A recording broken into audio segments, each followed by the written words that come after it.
the spiritual consequences of masturbation. When pleasure is not just physical. Have you ever felt, after a session of masturbation, not satisfaction, but a strange emptiness? A weariness that spreads through your body? A subtle sense that something deeply precious has been lost. Not something physical, but something rooted in your soul? If you've ever experienced that, even once, then this is not just a video, but a quiet awakening meant for you. In modern society, masturbation is often seen as normal, even encouraged, as a healthy way to release desire. But behind these seemingly reasonable justifications lies a truth few are willing to face. Masturbation is not merely a biological act. It is an unconscious ritual, repeated over and over, that slowly drains vital life force and silently pulls the soul away from its original light. For thousands of years, ancient spiritual traditions, from Chinese Taoism, Hinduism, to the mystical schools of Greece and Egypt, have warned about the force of sexual energy. Desire, if not transformed, becomes a chain that binds the soul to a cycle of craving, degradation, and reincarnation.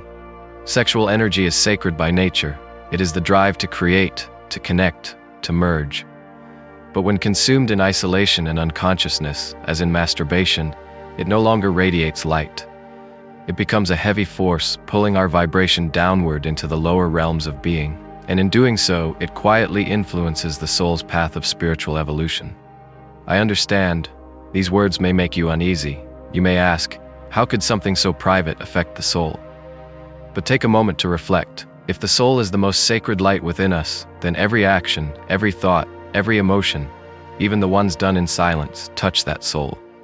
Masturbation, by its very nature, involves a potent combination of imagery, fantasy, craving, and climax. It engages the deepest layers of instinct and desire. It is far from harmless, because beyond the fleeting moments of release lie subtle leaks of energy you may not see with your eyes, but you can sense, in your fatigue, your unexplained loneliness, your shrinking sense of clarity. That's why this message isn't here to judge or condemn. It's a call, a whisper from within, to look again, not with fear, but with awakened awareness. You are not guilty, but you have a right to know what truly happens to your soul when you hand over your sacred life force for momentary pleasure. I am not here to demand that you change overnight. I only want to help you take the first step on the path of discovery, why this act, seemingly private and personal, can have such deep spiritual consequences. I want you to understand, you are not alone. There are thousands, even millions of people experiencing the same thing, wrestling with the emptiness that follows pleasure, questioning the direction they're going, yearning for a light that is not bound by lust. And you can be among the first, those brave enough to face the truth, not with fear, but with a heart ready to awaken. We were not born into this world to be slaves to instinct.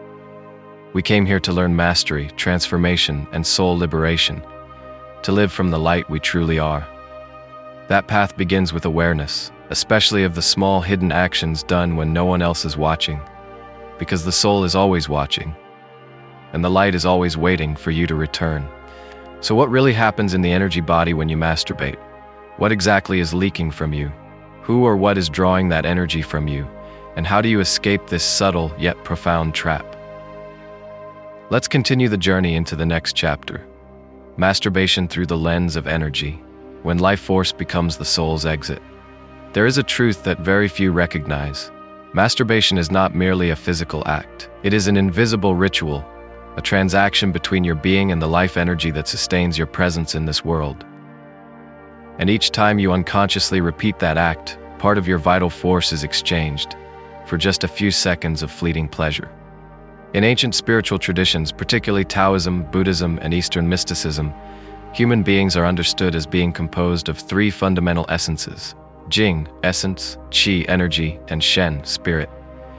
Jing is the primal energy you inherited from your parents at conception. Qi is the life force you breathe in, accumulate, and circulate daily. Shen is the light of consciousness, the sacred flame guiding your path to awakening. When you lose Jing, your Qi weakens and your Shen dims. No action depletes Jing more quickly than frequent, unconscious masturbation, especially when driven by pornography or distorted fantasy. Few people understand that semen, or in women, the sexual essence is more than biological fluid. It is compressed life force, carrying ancestral information, subtle intelligence, and even spiritual seeds. Each time you masturbate, you do not merely lose fluid, you leak an enormous amount of subtle energy that you need to recover, to create, to meditate, even to heal your body. The human body is a complex energetic system, governed by energy centers known as chakras. Masturbation primarily activates the second chakra, Svadhisthana, the seat of desire, pleasure, and survival instinct. This in itself is not wrong, if the energy is transmuted upward. The problem is that most people discharge energy at this level alone, repeatedly. Energy isn't transformed, it's simply released. The result, the higher chakras are starved. Energy holes appear in the auric field. Your vibration begins to sink toward the lower levels of your being. You may have heard of the human aura, the bioenergetic field surrounding the body. It reflects your mental, emotional, and spiritual state. People with high energy often radiate a clear, luminous aura perceivable to sensitive individuals or through Kirlian photography. But after repeated masturbation, especially when mixed with guilt, shame, or addiction, this field darkens, tears, and loses balance. You may feel more tired, more anxious, more distracted, and you may also become more vulnerable to infiltration by negative energies or unseen entities. Even more disturbing, some mystical systems believe that low vibrational entities, like succubi or incubi, hover around those emitting strong frequencies of lust. These beings don't need physical bodies, but feed on human sexual energy to survive. Unconscious masturbation done in isolation becomes an unspoken invitation to these entities. Have you ever wondered why you sometimes dream of strange sexual encounters? Or why you feel watched when you begin to masturbate at night? It may not be mere imagination. It may be a resonance, an energetic echo, drawing unseen forces into your field. But perhaps the most damaging consequence of masturbation lies not in your body or chakras, but in your will. Every time you satisfy desire easily, you weaken your capacity for self-control, erode the energy of perseverance, and dim the sacred fire needed for higher states of awakening. Those addicted to masturbation often find it harder to meditate deeply, to create passionately, to stay focused, and most tragically, to feel the light within themselves. Imagine yourself as a vessel of light. Each time you hold sexual energy in conscious awareness, that light is condensed, its frequency rises, and it can be transmuted into love, insight, creativity, or deep spiritual stillness. But if you discharge it unconsciously, that light is not only lost, it is replaced by a subtle shadow, slowly making you forget your divine essence. Masturbation is not a sin, but if you do not understand the energetic reality behind it, you risk entering a cycle. The more you satisfy, the more exhausted you feel. The more you release, the more empty you become. The more you desire, the less control you have. That is the sign the soul is losing its connection to your higher self. This is not to frighten you, it is to awaken you. Remember this, sexual energy is a sleeping dragon within you. You can ride it to soar into the heavens, or let it burn you in the fire of base desire. The deeper spiritual consequence. When the soul becomes separated from itself, we often evaluate the consequences of an action by what we can see. Fatigue in the body, declining health, lack of focus, or negative emotions. But there is a deeper layer that few people pay attention to, the spiritual consequence. And with masturbation, the impact is not only on the physical body, but also unfolds in subtle dimensions, where your soul resides, quietly vibrating and bearing wounds. Imagine your soul as an energy thread that connects the physical realm to the divine. Every time you live with mindfulness, love, and stillness, that thread glows brighter, vibrating at a higher frequency, forging connection between your physical self and your eternal self. But each time you masturbate unconsciously, driven by pornographic images, distorted fantasies, or lonely despair, you begin to sever that thread. Not all at once, but piece by piece. And gradually, you stop hearing the voice within. You stop feeling the light from the source. You stop trusting your intuition. And perhaps most heartbreakingly, you stop loving yourself. This is the first and deepest spiritual consequence, the separation of the soul from the higher self. This separation does not come violently. It comes quietly, like a thin veil slowly dimming the light. You begin to feel like you're living without direction. You act on impulse. You lose your sacred connection to all things. You may still go to work, still laugh, still eat, but inside there is a desert. The inner light has grown dim, and you don't even realize it. Then you search for light in the wrong places, in arousing videos, in fantasy, in fleeting release. But light does not come from pleasure. It comes from deep connection, something that unconscious masturbation strangles more and more each day. It doesn't stop there. Once your energy field becomes perforated, leaking life force from frequent masturbation, you become a magnet for negative energy. In the spiritual world, there are entities that exist by feeding on human sexual energy. They are called succubi and incubi, non-physical beings from Western mysticism. They do not need bodies, they need energy. And the frequency you emit while masturbating, especially when mixed with guilt or sorrow, is an invitation for these entities to draw near. You may have had vivid sexual dreams. You may have sensed a presence beside you while masturbating. You might think it's just your imagination. But understand this, in the energetic realm, every vibration is recorded and amplified. And when you repeat behaviors that emit frequencies of lust, you create a loop, an energetic pattern that allows lower beings to access you, attach to you, and feed on more than just life force. They feed on your will. You begin to feel addicted. You want to stop, but cannot. You feel controlled, no longer the master of your own actions. And this is one of the most frightening signs. The soul has become partially possessed by impure energy. Even if you do not believe in entities, the negative energy you generate through masturbation becomes a kind of energetic parasite. Each repetition creates a vibrational imprint in your personal energy field. This imprint pulls you back into addiction, anxiety, emptiness, self-doubt, and eventually unconscious dependence. You no longer choose, you are being pulled by the very frequency you created. And that is how a personal act done in darkness becomes karmic force projected into your spiritual future. Even worse is the shame that follows. You avoid eye contact. You hesitate to connect with others. You feel unworthy of love, of connection, of being a beautiful soul. And this sense of unworthiness kills the heart faster than anything else. A soul severed from the heart is a lost soul. So what happens if you continue this pattern for years? You may find yourself trapped in a low vibrational realm. You may reincarnate into lifetimes filled with unfulfilled desires. You may repeat cycles of addiction, sexual obsession, or live in weak, sickly bodies lacking inner light. That is the long-term spiritual consequence. Not to frighten you, but to awaken you. Every action leaves an energetic imprint, and the soul carries those imprints through lifetimes. I say this not to alarm you, but to awaken you. You don't have to hate your desires. You don't have to destroy your instincts. You only need to remember, within desire lies a powerful energy, and you have a choice. Either let it pull you into darkness or raise it into light. The cycle of rebirth and the karmic debt of lust. When desire does not die, but reincarnates with the soul across ancient spiritual traditions, despite differences in religion, geography, or rituals, one common thread remains: the belief in reincarnation. The soul does not die, it simply leaves its old body and continues its journey through new lifetimes. And what determines where the soul goes next is not divine judgment, but the vibration it created in the life just lived. What you do, what you think, what you feel, these shape the soul's personal frequency. And when you leave the body, you are drawn into the dimension that matches that frequency. If you live with love, awareness, and harmony, you rise into higher realms of light.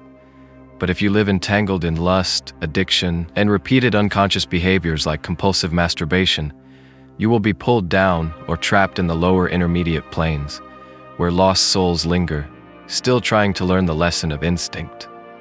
Masturbation may seem like a fleeting, personal act, but when repeated without awareness, it creates a lasting vibrational imprint that can follow the soul across many incarnations. Because desire, when repeated, becomes more than behavior. It becomes an energetic pattern, a loop that defines the soul. Every time you surrender to lust, not from love but from emptiness, you deepen that addiction. An energetic addiction does not end with death. Imagine you are a soul freshly departed from the body. You have not yet crossed over, not yet purified. But what is the strongest memory you carry? It is the pleasures you couldn't let go of, the loneliness you masked with self-stimulation, the images you consumed each night. And if these have not been healed, they pull you back into a matching environment for your next life. Families with distorted sexual energy, bodies with hormonal imbalances or frail vitality, societies ruled by lust and sexual industries, relationships marked by obsession, jealousy, dependence, betrayal. Because lust karma is not merely about wrong actions, it is the unconscious repetition of untransformed desire, the very thing that traps the soul in cycles of suffering and temporary pleasure. You continue to seek release, but that release is never enough, because it is not love. And so you masturbate again. You become addicted. You reincarnate. The wheel turns. The lesson remains unfinished. The greatest danger here is not desire, but desire without light. Sex within love does not generate karma. In fact, it can elevate the soul. But sex severed from the heart, from sacred connection, creates dark energetic cords. Every time you masturbate while imagining a person, real or fantasized, you create a thread to them. If their frequency is distorted, you become infected. If they are also masturbating, you may enter an energetic resonance, a low vibration network that entangles you both, leading to karmic ties and future reincarnations together, often not in love, but in painful, obsessive relationships. No energy is ever lost. All is recorded in the Akashic field, the archive of every soul's vibration. And there, unconscious lust becomes a stain, blocking you from entering the gate of liberation. You are held back not by punishment, but by your own unawakened repetition. You may ask, if everyone masturbates, can anyone ever transcend? The answer is yes, if they awaken in time. Because karma is not a death sentence. Karma is an opportunity.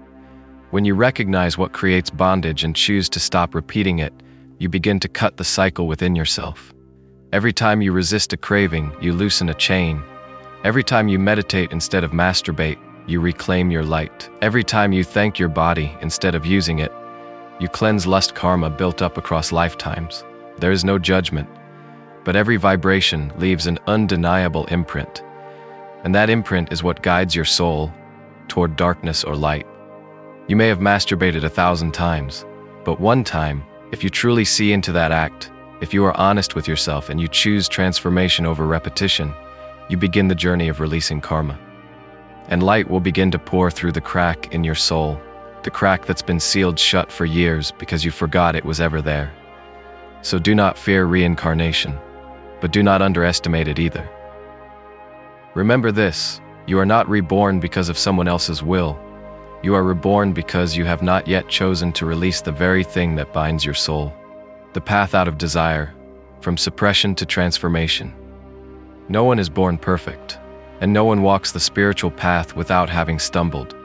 To transcend desire is not to reject it, nor is it to forcibly suppress it as though it were something evil or worthy of extermination. On the contrary, the way out of unconscious masturbation begins with a simple yet courageous step: acceptance. Acceptance that it was once a part of your journey, that you once relied on pleasure to fill a void, and also acceptance that you are worthy of stepping out of the shadows, to begin a new chapter where you are no longer a slave to desire but the master of your own life force. The truth is, desire is not the enemy, it is simply a form of energy, raw, intense, and full of potential. If you try to suppress it, you are merely trying to cap a river with a lid. It will burst forth, overflowing in another form, a wet dream, an outburst of rage, or a sudden wave of anxiety. But if you learn to transform it, that river can be redirected, becoming a nourishing source of creativity, inspiration, love, and awakening. Transformation is not resistance. It is observation with presence. When desire arises, don't act on it right away. Take a deep breath, sit still, close your eyes, and bring your attention into your body. Observe where the energy is rising, your belly, your chest, your throat. Feel it. Without judgment, without repression, just be present. Like a meditator sitting before a flame, aware of its heat, yet not allowing themselves to be burned. That flame, if not extinguished too quickly, will gradually grow into a torch of self-mastery. This is when you begin to understand, sexual energy can be elevated into heart energy. In ancient mystical traditions, this phenomenon is known as Kundalini awakening, energy gradually rising from the root chakra to the crown, activating higher centers of intuition, wisdom, and sacred inspiration. But to walk this path, you need practice, not just in thought, but in every small daily action. Start with meditation, just 10 to 15 minutes a day. Find a quiet space, sit down, close your eyes, and follow your breath. Every time a wave of desire arises, instead of following it, use meditation as a raft to ride the waves. You'll be surprised to discover many desires are fleeting. They don't need to be released, only seen with love and silence. Along with meditation, practice transformative breathing techniques such as pranayama, ancient exercises that regulate life force, balance the nervous system, and soothe desire. A deep, conscious breath is always stronger than any temptation, because when you breathe with awareness, you're telling your subconscious, "I'm here, I choose light." Another way to channel sexual energy, rather than letting it loop into old behavior, is through creativity. Sexual energy is primal creative force. It creates life. If not used to create a human being, it can be used to create art, ideas, works, music. Writing, drawing, dancing, singing, these are sacred ways to turn desire into light. Many great artists like Leonardo da Vinci and Nikola Tesla were known for strict sexual discipline, not out of morality, but because they understood that retained energy gave them intuition and superhuman creativity. One more often overlooked but crucial factor is reconnecting with the heart. Sometimes you masturbate not because your body craves it, but because your soul is starving for love. It's a void that hasn't been embraced, listened to, or healed. So begin heart meditation. Place your hand on your chest, breathe deeply, and simply whisper, "I love myself." Repeat, day after day. Gradually your heart will speak, and when the heart awakens, desire no longer rules you but becomes a passing guest. Finally, examine your living environment. If you live alone, in a dark room with little social interaction and lots of screen time, you are sitting in a cradle that nurtures unconscious masturbation. Change it. Clean your space, let in the light, hang sacred images, turn off your phone early, exercise, go out into nature, talk to real people instead of digital images. Your environment is an extension of your consciousness. When the outer shifts, the inner follows. The path of transforming desire is not easy, but it's worth it. Every time you overcome a temptation, it's not that you're holding back. You're reclaiming a piece of your soul once lost. And those pieces, once gathered, help you remember who you are. Not a being who lives off pleasure, but light, freedom, and union with the most sacred essence of the universe. Desire is a dragon. If you fear it, it will devour you. But if you tame it with the light of awareness, it becomes a winged steed, lifting you beyond the material world, touching the highest realms your soul has always longed to return to. When you master desire, the soul begins to ascend. When you're trapped in the cycle of masturbation, it feels like being imprisoned in a sealed space, where all light is blocked by the fog of lust and guilt. But once you master desire, not by suppressing it, but by understanding and transforming it, you begin to feel something unmistakable. Your soul begins to ascend. This ascension doesn't come like thunder. It arrives gently, quietly, like dawn gradually replacing night. You begin to feel a new energy, pure light flooding your body. You no longer need to release to find relief. You stop escaping emotions through pleasure. You no longer see desire as a beast to battle. Instead, you realize desire, when illuminated by awareness, is the most sacred force guiding the soul toward union. When you master desire, your intuition sharpens. You start sensing things that once seemed invisible. The vibration of a stranger entering a room, subtle shifts in speech, tiny signs the universe sends your way. That's because your energy no longer leaks. It's retained, accumulated, and rises like a river of light flowing back to its source. You'll also notice a natural magnetism within you. No need to try, no need for masks. Your mere presence makes others feel at ease, inspired, or safe. That's because your energy field is cleaner, brighter, vibrating at a higher frequency. When no longer ruled by desire, you no longer emit the scent of hunger. You become a light, not to lure, but to guide wandering souls. The greatest miracle in mastering desire isn't attractiveness, it's that real love begins to find you. No more relationships driven by bodies, no more fleeting passions that fade, but soul connections, where two people do not seek escape, but find themselves in each other's gaze. When you no longer need sex to feel loved, you attract someone you can love without possession. And when two awakened souls merge physically, if it happens, It is no longer a biological thrill, but a sacred rite of two energies becoming one in the light. Not just love, but creativity and purpose also blossom. Your mind becomes sharper, more focused, more connected to ideas. Creative energy, once wasted in lust, is now preserved and transformed into motivation.